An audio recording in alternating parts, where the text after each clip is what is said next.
Quick introductions. My name is Michael Allred. Work for Intermountain Healthcare, where I'm the director of the Identity and Access Management program. And some disclaimers here as before we start. I know a lot of you come here to hear interesting talks and speeches and training on how to hack things, how to break in, how to, do a variety of very technical things. The intent of my presentation is more to be a little more on the practical side of cybersecurity, something that maybe at the end of the day you can take back to your office. We're all cybersecurity professionals, and ultimately our goal is to protect the data for the company or organization we work for. So my hope today is you'll leave with some thoughts you can take back to your organization and maybe just ask, hey, what are we doing about that? I'll ask a lot of questions in my presentation. That's the purpose of those. Not that I expect you to answer, but more that I want you to ask that question, like how are we doing this at my organization? A couple other things about my presentations. So I got some little chocolate reasons here. So if you have a question, I'm going to throw a reason at you, okay? And then you can ask that question. I'll answer it as we go along. I do this for two reasons. Number one, you got to promise when you get it, you got to eat it, right? So if you've ever eaten one of these, you know that you can no longer ask any more questions what's in your mouth, right? Because caramel sticks your mouth together. So that's the purpose of using a reason over any other thing is you get one question. So the other thing is a big, long auditorium. I'm not sure how good my arm is. So let's give this a try. Is there anybody back there that wants a reason? See how far back there I can throw it. Heads up. They're not aerodynamic, but that's not too bad. Might be the extent. I'm sorry for you guys way in the back. I might not be able to get it that far, but we'll give it a try. So as most of you know, with identity or with cybersecurity, the threat landscape has changed a lot. Hackers motivated. We know. I think most of us know some of the basics of who the hackers and how they're motivated. Cybersecurity criminals, seen a couple presentations, motivated by hackers going after your data to sell it, to get your credit card data. Healthcare's particular interest today, as healthcare data credit card data has got less valuable. Healthcare data is now way more valuable, a lot more on the open market. Depending on what your organization does, your data is probably very valuable to you and to your organization. So criminals want that data, sell it, commit fraud, all sorts of things with it. Cybersecurity spies employed by nation states. We hear in the news all the time. We've seen a lot. I think most of you probably just saw that, South Korea just came out and said, oh, hey, North Korea just got all this information about our plan to overthrow their country and, our nuclear arsenal and everything else. So nation-state spies, cyber terrorism motivated by ideology, alliances to a cause. If your organization does something that other people don't like, they're motivated to get you in the news and to do those type of things. So we all know kind of some of the basics of what motivates hackers, what they're trying to do. Threat landscape, ransomware has been a big thing in the news the last year, even in healthcare. A couple healthcare organizations shut down with ransomware. Ransomware attacks are up 165%. Phishing attacks, just constant, ongoing. We see them all the time. I'm sure your team see them all the time. Events due to weak passwords. We all know that users are one of our weakest links in the whole cybersecurity protection method. No matter how good we are, that user is going to fall for a phishing attack, and they're going to give out their 8-character password of 1, 2, 3, 4, 5, 6, 7, 8 or whatever. So weak passwords, guessable passwords, all those threats are out there. We also, other sources of breaches, insider threat, which we don't always think about or look at in our organization, but disgruntled employees that may be going through a financial problem. All those become insider threats. What are those employees trying to do? To simply be motivated to sell a few records, make a few bucks on the side, give access. I mean, especially today with the Snowdens and all these other people, working for the NSA and others, giving out all these records. Insider threats, a huge issue. Lost or stolen data, like lost devices.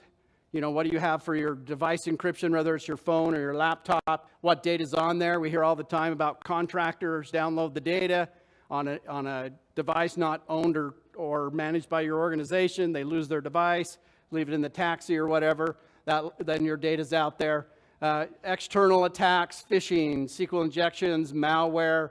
Again, constant source of breaches to make our health, to make our data vulnerable to the outside world. So with that, we need to redefine what identity and access management's all about. It needs to become way more intelligent, data-driven. We need to look at the data and do data analytics. We need to, when we do audits and attestations, excuse me, when we do audit and attestations, we need to make sure that we're using those data analytic tools to be able to say, hey, why does this person have access? When was the last time they had access? Providing people that are reviewing those more information. Auto provisioning and deprovisioning of data or of users' access. What are we doing to auto provision somebody when they get hired? I think most organizations want that first day. You start on Monday. Can I come to work and I have all the access I need? Provide dynamic user access, so just-in-time access, so you don't give your database administrator access until they have a ticket or whatever it is. How do you provide dynamic user access? And segregation of duties, how do you deal with that? Is your organization one of those that says, well, we might get a call to the help desk at any time. They need to help a user, so we're just going to give everybody in the help desk full admin rights to this server because they might have to fix something, or your SAs or your database administrators.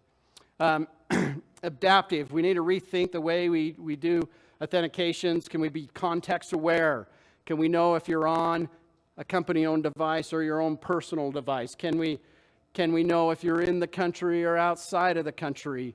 How do we move to that risk-based access so that you can say, gosh, when you're playing this role, you get this access, but if you're playing that role, you're changing that access. In Intermountain, that's an issue. We have what we call affiliated physicians. These are physicians that might have their own clinic. They might see patients that aren't Intermountain patients on the side, but they use Intermountain facilities to do things. Well, how do you know when they're at our facility and seeing a patient for Intermountain? How do you know, what do you do with them when they're seeing their own patient on the side? Do you want to give them that same access level to that data? How do you become context aware? Where are you? What are you doing? What's the role you're playing? Whether that's an administrator or anybody else, how do you know what their context is? And then how do you provision for cloud services? I'm sure all of us are dealing with this. Office 365, AWS, all these cloud services come along. How are you dealing with provisioning to those cloud services? And then social logins. How are you accepting social logins when you have employees applying at your company? Can they log in, set up their profile with the social, with a login like your Google or Facebook login to keep track of their data when they're applying for jobs? Do you make them create their own account? We have students that want to work at one of our facilities. How do they log in? They haven't had an account created yet. They're a nursing student. They want to work at a facility. What do you allow them to log in? Do you use their university login, their Google login to be able to apply and become a nursing student? So we have to be more intelligent, more adaptive, and then we really have to modernize our whole IAM. Identity for a long time, it's kind of been a forgotten area of cybersecurity. We really need to modernize, change our business models. We got way more, and again, I'm hoping most of you experience a lot of the same things. Business to business, business to consumers, all that. How do you deal with all those identities? This something unique maybe to healthcare is this affiliated providers, but we all have contractors, vendors, non-employees. If you look at a lot of the breaches, it's your Johnson & Johnson guy that is logging in, with a shared account to get to one of your devices on your network. And, how do you know when that guy's been terminated at that control, that air conditioning control unit? How do you know he's still a valid user? How do you review their access? And then, how do you need to review your entire identity stack? How are you doing identity and managing those? And then how do we meet increasing audit scrutiny as there's more and more breaches? How do you deal with increased federal regulation, state regulations all around breach notification, managing your access So all these are things that we have to kind of say, man, we need to revisit all this. So a lot of people have said identity is the new perimeter. Most of you have probably heard that, right? Everybody's heard that. Identity is the new perimeter. Well, I think it goes beyond identity is the new perimeter. Identity is the heart of your cybersecurity program. Again, today as we come to the conference, we see all these great hacks, how we're getting into things, how we're attacking things or defending, and kind of what I call the sexy side of cybersecurity. Everybody wants to be the better hacker, right? The better guy that can break in or figure something out.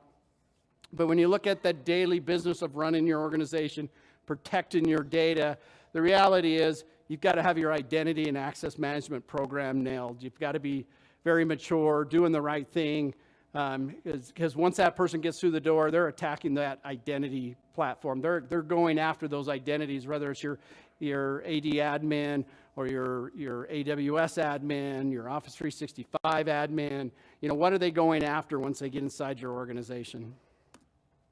So why is this important? Verizon reports that 81% of attacks use compromised accounts. So again, you think about that flow of how somebody breaks in your organization. They phish a user's account. They get through the front door. Right now I can get in through your remote access or whatever. I can get in. I got a user ID and password. Once I get in, what can I do? What does that user have rights to? How can I pivot? How can I move around the organization till I find that AD user account? You know, how can I get on that machine through compromised malware? Look at the local administrators on that box. Oh, wait a minute. Here's some technical guy that has administrative rights. Great. Now I got his account. Now suddenly I'm pivoting. I'm moving around the organization till I find your domain controllers and take over your organization. So there's a big changing landscape in security. Identity's got to be a big part of that, your identity program or your cybersecurity program. So let's talk about identity and access maturity.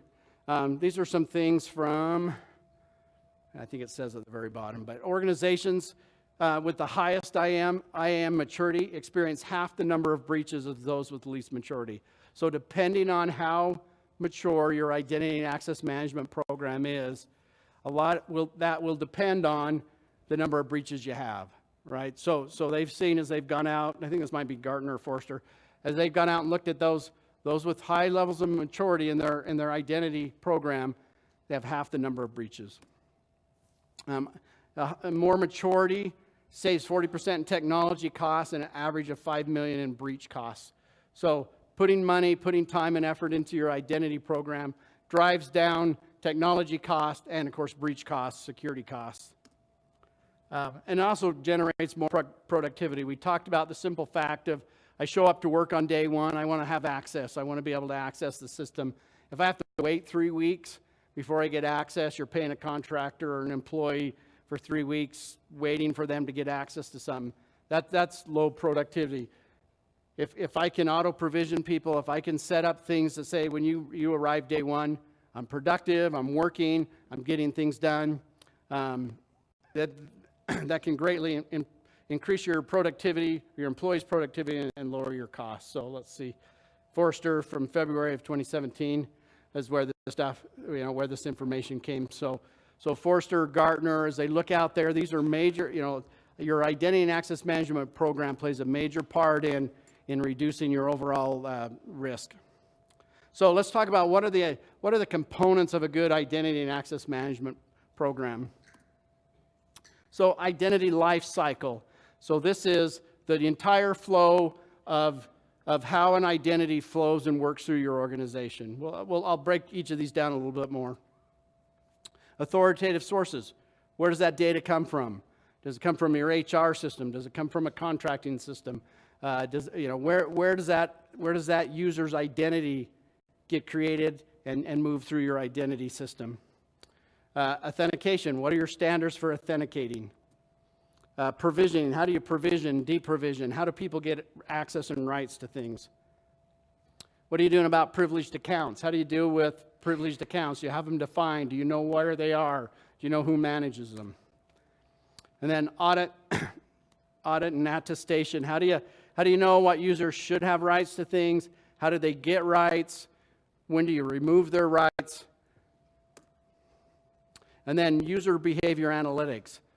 How do you know that that's that person logging in? Sure, we all use a user ID and password, but when I log in overseas at 2 in the morning, who is that logging in? How do we know that's really them? Is that something you've seen before? How do you do that user behavior analytics, and how do you use that in your organization? So let's talk about any questions up to this point before we get into each of these. I got reasons here. Somebody ask a question. Okay. So let's talk about identity lifecycle. So one of the things I feel like that cybersecurity or identity and access management has to own the entire lifecycle start to finish. So if you think about that, doesn't mean we own the HR system that creates that user when they get hired, but we need to know where that comes from, how that moves through the organization. So how do you create them in your Active Directory or your directory structure? How do you create them in the database? How do you create them? Okay, so in the identity space, you know, understand joiners. So I'm new to the organization. Okay, that Johnson Control guy, how does he get created in your organization? That vendor, that contractor, that non-employee, how do they get created in your organization? The joiners, where do they come in? Can anybody create an account for them? Who owns that? Who manages that? Movers, how do you deal with transfers? How do you deal with people who one day work at this facility, have this job code, 2 weeks later they have another job code, they have a new manager, they move facilities? How do you deal with that movers? How do you remove access, grant access when they move? And then leavers. How do you deal with leavers? Usually in an HR system, it's pretty easy. They get terminated, either with cause or without cause. So they say, my last day's Friday. They go in, manager hopefully pushes the button, says your last day's Friday. HR system kicks off something to your identity system and says, okay, this user is no longer, as of Friday at midnight, terminate that user. That all works great. How do you deal with non-employees? How do you deal with vendors? How do you know when that vendor no longer has that employee? They're not connected. Their HR system's never going to tell you.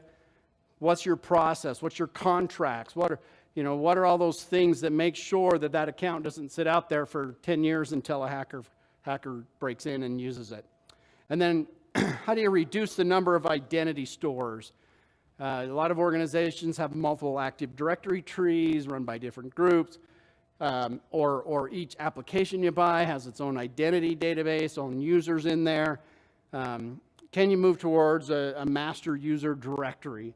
So can you have one directory of all those directories that feeds them and keeps all those in sync? So when your HR system says this person's terminated, how do you terminate them in every database out there? How do you know what databases they are in, what applications they had access to?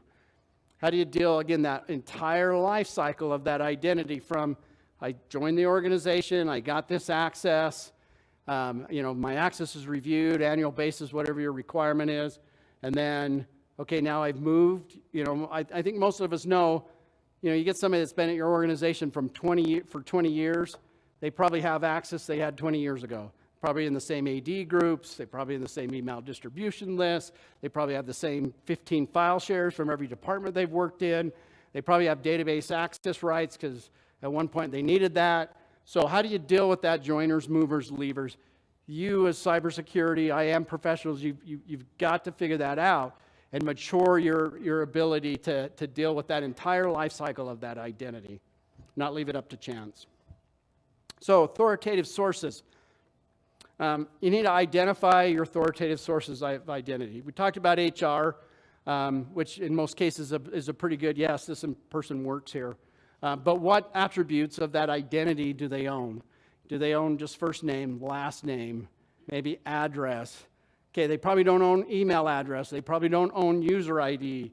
So then how do you feed that back to that HR system? How do you tie that HR system or your contracting system or your, whatever system that you're dealing with? Who owns that attribute? Who gets to decide what user ID that person's known as in the organization? Again, one of the big challenges is I might be, Michael Allred in one system, but I might be my middle name Allred in another system. How do you know that's really me over there? Maybe I changed my name. How do you deal with somebody that gets married, divorced, changes their name? And so this system, I'm known by that user ID. That system, I'm known by that. That's that whole idea of a central repository of those instead of having dozens and dozens of identity stores out there. So where the different pieces of and attributes of identity come from? How are non-person shared accounts? So as the identity person, do you deal with the non-person shared accounts that get created? Who creates those? Is it the local administrators? Can they just go in, the database guys, and say, I need to create a new account? The local Linux administrators, the local Windows administrator, can they go in and say, I need to set up a shared account. I need to set up a non-person account. I don't really care what the password is, who it is. I'll let that other team deal with that. Does your IAM program deal with those identities of non-persons,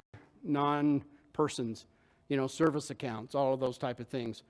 Who owns that process? How do they get created? And do you just like a user, because they are basically just another identity, how does their access get reviewed? Who's sharing them? Who's using them? What's their purpose? Authentication. So you need to decide what standards you're going to support for authentication. One of the biggest challenges you have is so many systems out there. You bring in these systems, and what do they want to do? They want to create their own identity store, their own local passwords. They want to kind of control it at that local level. Can you have a common identity store? And especially as you move to the cloud services, you've got to be able to federate with everything. Federate with Office 365. Federate with these applications. We always joke that just because I have a couple servers at Rackspace doesn't make me a cloud provider. And we get that a lot. Especially in the medical industry. Hey, we've got this new cool widget. We can analyze this and give you all this great data. Just send us all your patient data. We've got a couple servers at Rackspace. We got it covered. And, I always say, having a couple servers in the cloud does not make you a cloud provider. Can you support federation? What are you doing? How are you protecting that data? And so, as an organization, federation with SAML, as much as possible. Can you support OAuth, OpenID Connect, JWT, other standards? How are you dealing with emerging standards like FIDO? Where are you at? What are you looking at? Are you looking at those new emerging standards as they come along? So it's important to know, understand, is it all just about local AD administration? Is it about local users? What's your authentication strategy and standards? Okay, what about use of multifactor? Does all external access require multifactor? We've been dealing this with a lot. Like people say, I use my multifactor for my VPN, but reading my email, that's not considered external use. What? You're reading that on your home computer? That's pretty much considered, no, I'm not doing remote access. Yeah, if you're not on my device in one of my facilities, you're doing remote access, then you must use multifactor. So those are some interesting discussions to have, because most users don't have that concept, right? They don't understand that remote access means I'm actually getting into your data, I'm getting into your system remotely. So, and I always look at it like, that guy from Ukraine can read your email just as easy as you can once you gave out your user ID and password. And we've actually had some people tell us, I don't really care, I'm just here to take care of patients. And I said, okay, when they reroute your paycheck to Bangladesh, you'll care. So, so make sure external access is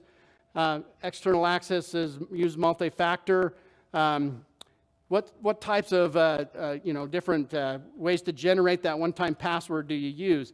So phones, we make this big assumption that everybody has a phone, right? Everybody here probably has a smartphone. As we've rolled out multi-factor, we've seen that's not the case, or at least they claim not to have a smartphone. We do find a few people, even in IT, that don't want to have a smartphone. They prefer the old feature phone. So how do you deal with that, right? So we think, that's a great idea. We just throw an app on the phone. How do you deal with that? Maybe 10% of your organization that says, you can't use my personal phone, so just buy me one, which you're not going to do. Or they say, I don't have a phone. I don't want a phone, or I got a flip phone. So a lot of you, I've even heard some people here saying, NIST is saying don't use SMS. Okay, great idea, not reality. While it does have some security risks, and it probably is not our preferred method. The reality is you've got to have a method to deal with those people that can only get text messages. So you got to come up with a better way. You can't just say, well, then, you don't get remote login, or I'm sorry, you have to drive into the office. So reality is someday we'd love to get rid of SMS. It's not the reality today. Are you dealing with phones? How are you dealing with non-company-owned phones, personal phones, non-smartphones, SMS? How do you deal with that chance that somebody could get that one-time password?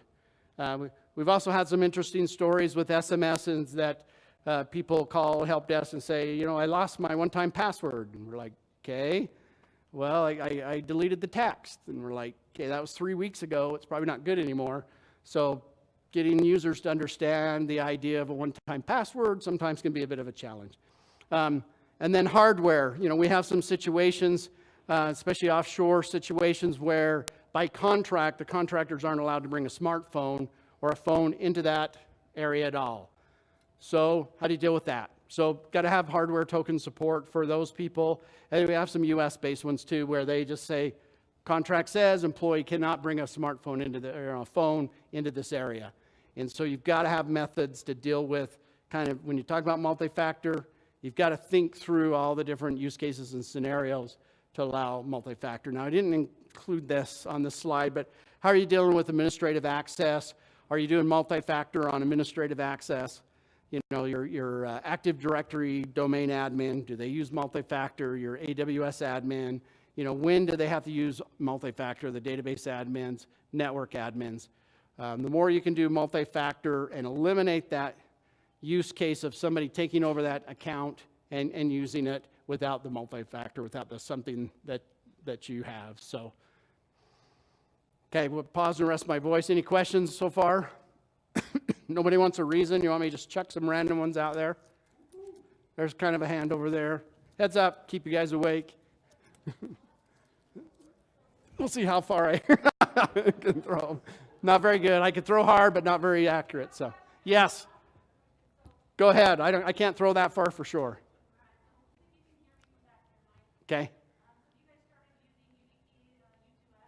So we are looking at that, trying to find, so she asked, are we using YubiKeys and U2F? So we're trying to find those use cases that make sense for that. I'm kind of a big fan of that. In fact, our CISO has given my team the job to figure out how to eliminate passwords. Because as you can imagine in healthcare, one of the doctor's biggest issues is just to actually have to use a password.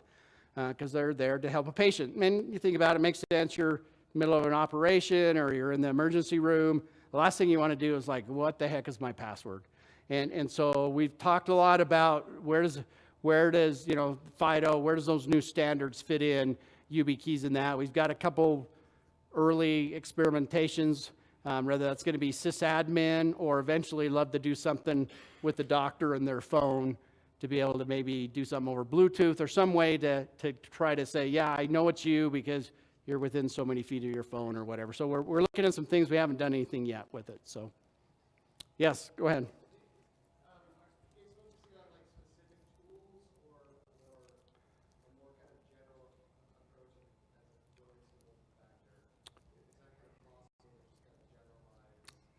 Yeah, so the question is, are we focused on specific tools or generalization? I didn't list up our tools that we're using, but one of the things that we've pushed hard for is not to have multiple multi-factors, okay? As we've seen, some of our physicians really, one of the big issues we found with rolling out multi-factor on a smartphone is just how many people even know how to download an app on their smartphone. So again, you'd think that would be something that we all just know how to do, but you get a lot of people that, number one, they don't know their Apple ID, right? So they got their smartphone a year ago. They're like, I never download apps. I don't even know what my Apple ID is and how to get there. Or they don't want to have an Apple ID or Android or whatever. But so that's an issue is, we think smartphones are great based on our user experience, not always based on the 70-year-old physician's user experience. So that's been one of the challenges, finding an app and activating it and dealing with that, from users that try to understand that. You know, I mentioned the text, people not understanding the whole idea of a one-time password is it's only good for so long, and then you have to get it again. Yeah, so we're looking at having different types of multi-factor, maybe for admins or some different people, but not having a user experience where they have to say, okay, I'm logging into this system, which multi-factor do I use? You know, so we've really tried to standardize. And that's my recommendation, is try to keep it as minimal as possible. You always run into those use cases where, oh yeah, we have this one weird use case where we're doing something different. So good question. Let me see if I can throw this that far.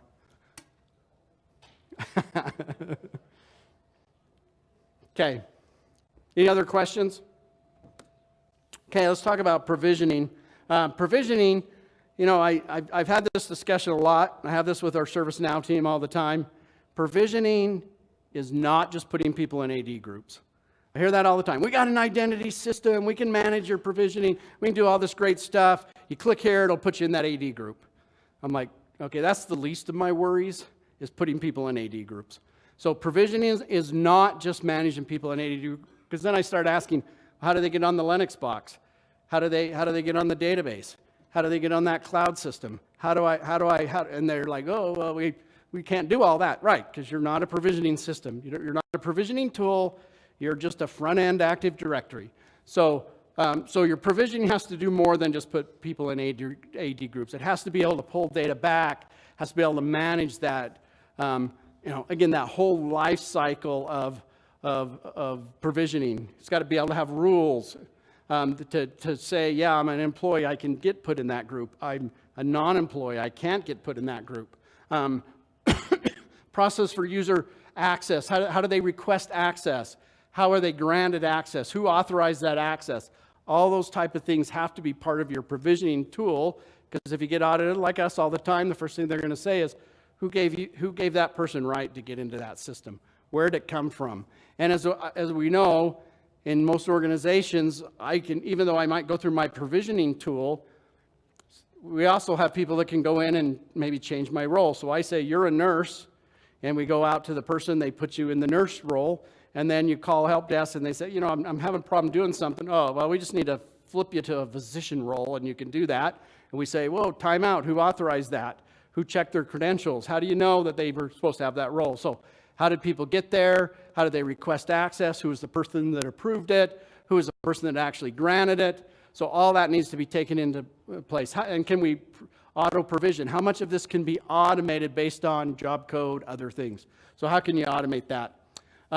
Intermountain has thousands of job codes, titles, departments, locations, and the combination of those become mind-boggling when you think about that. So how do you deal with, you know, a NICU nurse versus an ED nurse versus a ICU nurse versus they all have different roles. And back to the context of where, they might play a different role depending on the hospital they're in or the floor they're on. So how do you deal with being able to auto provision, move users around, and keep it all straight so that people have the access they need, but minimum necessary to do their job, and that. So you need a provisioning system. You need to understand how provisioning works, and it's not just about putting people in AD groups. So a lot of you get audited, or if you read HIPAA, they say, oh, you must have RBAC, right? Everybody thinks RBAC's the end-all game. And we go, well, there's lots of challenges with RBAC. So role-based access is RBAC, attribute-based access, ABAC. So how do you deal with that? You know, talk about thousands and thousands of roles. Do you create a role for every job title so you have 1,000 roles that you're trying to manage, or maybe multiple thousands because you have one at every facility? So too many roles makes it really difficult to manage. The more roles you have, the more somebody says, okay, should I put them in that nurse role or that nurse role? And it just becomes a nightmare to manage. The more you kind of get that role creep. Or you go the other way and you say, okay, let's just create one big nurse role that everybody gets. And it has to have all this access. So then you kind of go the other way, right? So then you get to we only have one role. We give everybody that role. So you kind of defeated the whole role-based access the other way, because now you're just, oh yeah, we have a role. It's called employee, and everybody goes in it. So how do you deal with that? And then attribute-based access can be a little more fine-grained, but also harder to track. So The idea behind that is every time I go in and do something, thank you. Every time I go in and do something, I got to say, oh yeah, you need click, click, click. You know, you get these 6 attributes or whatever. Hopefully, you know, but you can get more fine-grained because you can say, Michael has this specific capabilities. So we really look at some combination of access methods, role-based and attribute to fit the need. So role-based may give you that nursing role, but then you go in and say, okay, this nurse is a supervisor, they need these 3 additional roles. Or you may say, you know, this person has a specialty, they need to be able to do this, they can, you know, they can give these drugs, they have a certification, they can do this. So kind of this idea of role maybe gives you the you know, the initial access based on your job code or some different things, and then attribute based on, okay, you know, I need to be able to do this and that. So then how do you do this based on your shift or your location or your need? You know, am I local? So could I say, okay, I'm a physician, I'm logging in, I'm going to remove some of your access because you're remote today, or I'm going to flip your role to a remote doctor or whatever. How do I kind of, you know, give that access just in time privilege? Hey, I need to be a system administrator. I don't need it every day, but I happen to be doing something, I need it. So can you give that just in time based access as you need it? So kind of combining these ideas of a role. Yeah, I might be an IT guy, but I don't need access to everything all the time, but I need it, when I'm on call or whatever it is. So any questions on that while you get a drink? Is that a hand in the back?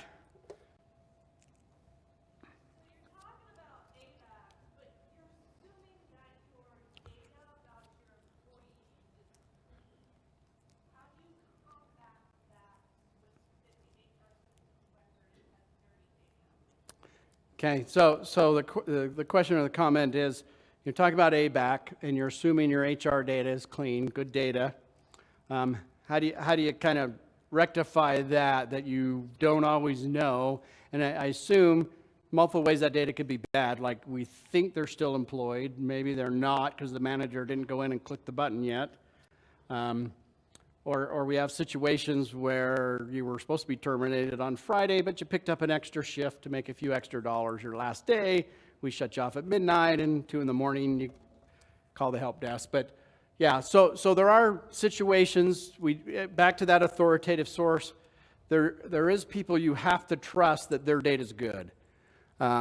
It becomes a challenge because sometimes we know it's not. And you know, it becomes a real challenge. That's why having some type of access reviews or different things to review that data. Do they really work for that manager? Are they really still in that job code? Those things, you need to kind of build that into other processes to validate that data somehow. But you do have to trust those systems. And like I said, usually you trust HR because if they're paying somebody, they're probably paying the right data. So, you know, right data, right person getting paid. Okay, good question. Can't throw that far, so you can come up and get a reason afterwards. Privileged account management. So it's got to be part of your identity program. Really, the philosophy should be privileged accounts should be an exception as much as possible. I think we all work in organizations where it's just easier to give everybody full rights because they're like, this guy calls and every time he just needs rights, I'm just going to make him admin on the system. You know, or we default all of our system administrators to full admin rights, just in case they get a call at 3 a.m. So how do you deal with those privileged accounts? Same might be for non-person accounts. Do you have a tool for tracking privileged accounts and their usage, what they're doing, and monitoring, looking for anomalous behavior? I think it was Target that used the database administrator accounts to go in and extract data, and the only reason they found out is because the database administrator thought, well, that's kind of weird that my account's doing all this querying. I didn't remember writing a script to do that. So you got to be able to, you know, track those and look for anomalous behavior. Is your database administrator logging in at 3 a.m? What's he doing logging in at 3 a.m? Does he have a trouble ticket? You know, how can you kind of look at those highly privileged accounts and say, yeah, this doesn't look right. Somebody needs to investigate this. Know what administrators, what they're doing. You know, are you recording their keystrokes? Are you Are you, again, looking at when they're logging in? Does that look normal? Are they coming remotely? Are they on site? Are they going through the proxy server? All those things that you'd kind of want to be able to manage those, know who has privilege, and track that privilege and how they got it, and then monitor for anomalous behavior. And have a good definition of what a privileged account is. A lot of times we'll say administrator. That's kind of a Windows type thing, and we'll get pushed back. Well, I'm not technically an administrator. I just have rights to all this data. I can view and change it. So define what you mean by privileged. Have a good definition, for a personal named account. So these are accounts where a person actually logs in, tied back to that person. System defined accounts. What does that mean? These are accounts that maybe the system needs in order to install or run. We get that a lot, like you bring up the system, you have to log in with this admin account, install the system. Then what do you do to that account? Is it still active? Can you get rid of it? Enterprise defined shared accounts. These are accounts that maybe you just use in your enterprise because it's a lot easier to use a shared account to log into systems. We have that. Think of every bedside at a hospital. How do you find who gets to know those shared accounts? Every organization, how do you deal with test accounts? How do you deal with generic accounts? How do you deal with all these non-person accounts that may have privileges kind of based on what they need to do?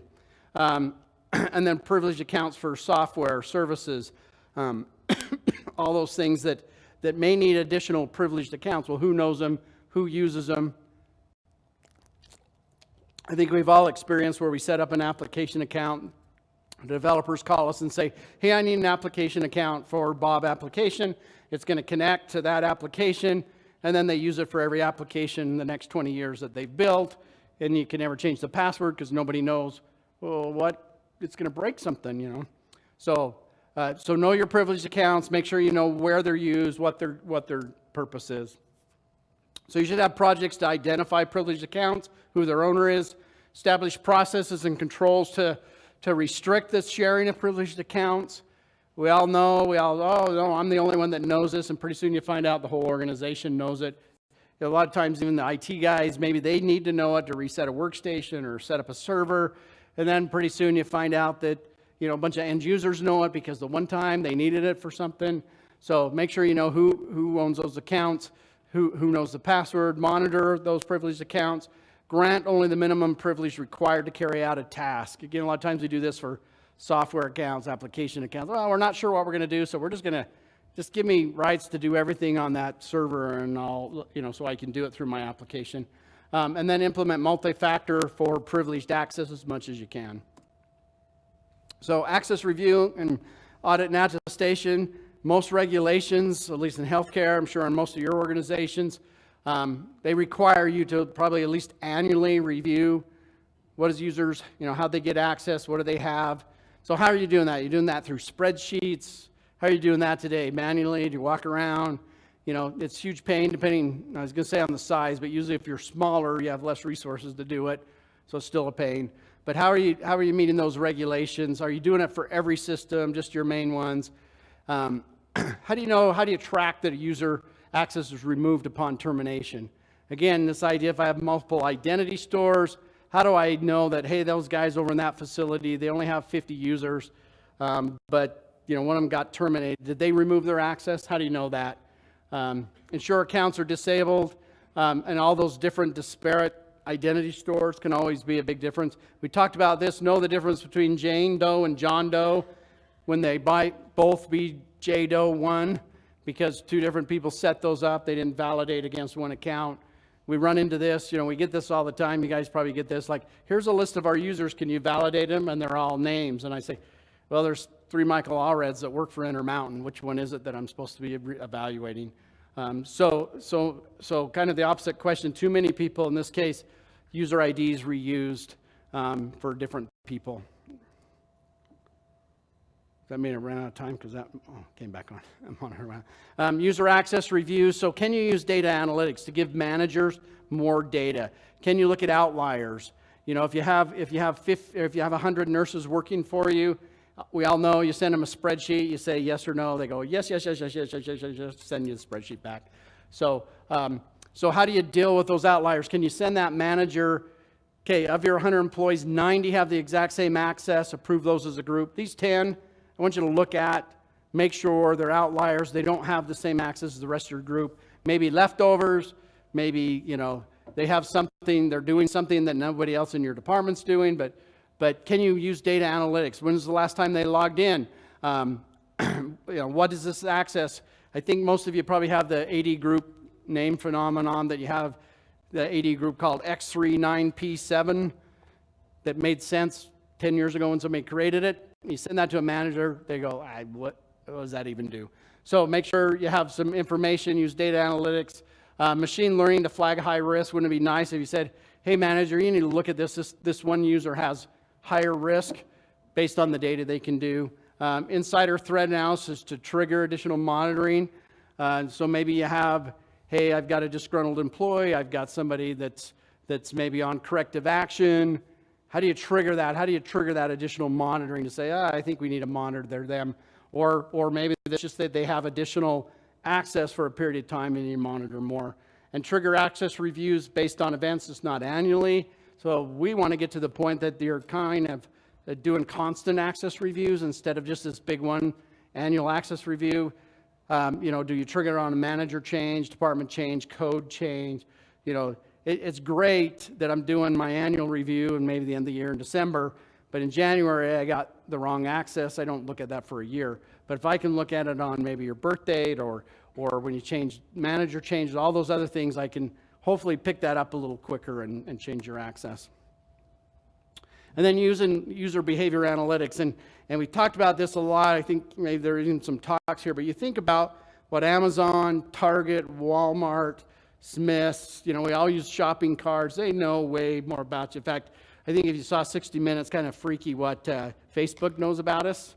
So I don't know if you guys saw that. It was talking about the Trump campaign and how they actually target you, and Facebook can tell in Facebook if you're going to click on a red icon or a blue icon based on your profile. They can tell if you like the word donate versus contribute. That's the level of detail Facebook knows about every one of us, because probably everyone, well, you guys are security guys, maybe not everybody's in here, but do we know that about our users? Do we have that level of detail about our users that we have enough data analysis to say, yeah, that user has never done that before, I should investigate that? How well do you understand your users' behaviors? Are you tracking the behaviors to look at, okay, they never log in from they always use a Windows machine. Today they used a Mac machine. Does that trigger something? Does that make me say, I'm going to do multi-factor because that's unusual? How do you, user behavior analytics. I really think this is going to be a big part of identity going forward, is really getting to understand and know what our users are doing when they do things. So if they suddenly pull down 100,000 records with patient data, we go, whoa, you've never done that before. Something's going on with that. What's going on? Let's look at that. So that, I think that this user behavior analytics is going to grow. What does an anomaly look like? How do you know something that deviates from the standard? How do you know what the standard is? You got to be able to analyze, find that's out with your network log, your application log. What are your baselines? Identify trends, critical network characteristics. Is this out of bound? Did I log in a different time of day? Did I log in a different type of machine? What am I doing that's different than I've ever done, so that I know I probably should look at that and see if that's really you logging in, is your account compromised, and that. So, but you got to know that baseline. You got to begin doing this and understanding what a user's behavior looks like. So, identity, I believe, is the heart of your cybersecurity program. Talked about a lot of things, just kind of a recap of some of those. So, you got to own the identity lifecycle, the whole joiners, movers, leavers from your organization, the whole lifecycle. You got to know the sources of your identity information. We talked about, the lady back there asked the question about, what if your HR data isn't good? You got to know that. You got to know what their weaknesses is. Again, how does a non-employee get added to your system? How does a contractor get on your system? Know who's creating those service accounts. Have an established authentication standard. What are you using for those authentication standards? Provisioning, more than just putting people in AD groups. Combine RBAC and ABAC for fine-grained control. You need to get down to that level. RBAC's great, in my mind, doesn't get us all the way there. So some combination of those. ABAC's good, but it has its challenges with which is managing it. Manage and track the use of privileged accounts. Know your privileged accounts. Know what they're doing. Monitor the heck out of them. Audit user access. Make sure you're auditing user access from what they're doing, as well as should you even have that access in the first place. A lot of times we look at logging and monitoring like, I'm going to catch you doing something bad. You really need to ask, why'd you have that access in the first place? Who gave you that? Why? You shouldn't have had that access to be able to do that. That preventive mechanism needs to be, it's always great, hey, I caught you downloading 143 million user IDs out of the system, but could I have prevented that? And then user behavior analytics. Understand, know what your users, what's their behavior, how do they do things, can I tell if it's really you, and change your, based on that, require additional types of authentication or remove your access, or at least investigate. So, okay, thanks for your time. Any questions, any last minute tries for some reasons here? Nobody else wants to get whacked with a reason? Any other questions? Okay, thanks very much for coming. Appreciate your time.